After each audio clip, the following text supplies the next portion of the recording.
तर मी आज एक स्टोरी सांगणार आहे. व्हिडिओ थोडा लांब होईल पण ऐका.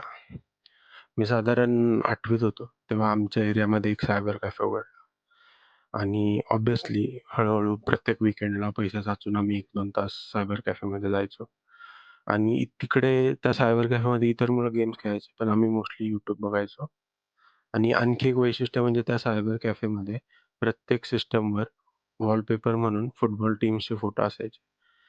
आणि आम्ही जेव्हा तिथे जायला लागलो, तेव्हा आम्ही क्युरियस झालो फुटबॉलबद्दल आणि मग बघत-बघत आम्ही YouTubeवर फुटबॉलच्या क्लिप्स बघायला लागलो आणि त्यातनं मग डिस्कव्हर झाला क्रिस्टियानो रोनाल्डो. मुलं गेम्स खेळायचे.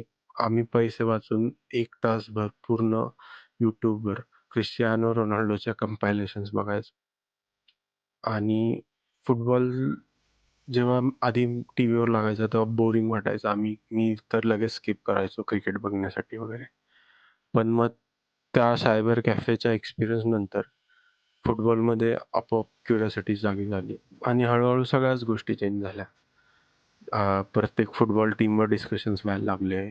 आम्ही प्रत्येकाने स्वतःची एक टीम निवडली. मी रोनाल्डोचा फॅन होतो, मग मी त्याची त्यावेळची रिअल मॅड्रिड टीमला फॉलो करायला लागलो. असं सगळं होत गेलं आणि मी शाळेच्या टीममध्ये पण खेळायला लागलो आणि शाळेमध्ये असताना फुटबॉल खेळायचा जो एक्सपिरियन्स आहे, तो मी लाईफमध्ये किती एक्सपिरियन्स घेतले तरी तो बेस्ट असणार आहे माझा एक्सपिरियन्स. आणि त्यानंतर 15 वर्ष पुढचे Ronaldo, Messi, Real Madrid, Barca, premier league, La Liga या सगळ्या गोष्टी आयुष्यात बॅकग्राऊंडला चालू होता.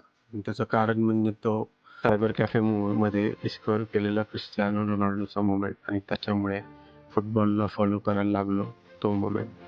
तर सांगायचा मुद्दा काय, उद्या पोर्तुगाल या वर्ल्ड कप मधली पहिली मॅच खेळते आणि रोनाल्डो एवढ्या मोठ्या स्टेजवर कदाचित लास्ट टाइम फुटबॉल खेळतो. रोनाल्डो फुटबॉल जिंकेल किंवा नाही जिंकेल, त्यामुळे जी काही मी स्टोरी सांगितली ती चेंज होणार नाहीये.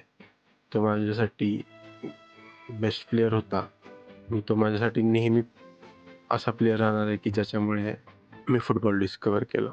पण मग मनात कुठेतरी अजूनही इच्छा आहे की रोनाल्डोने वर्ल्ड कप जिंकावा.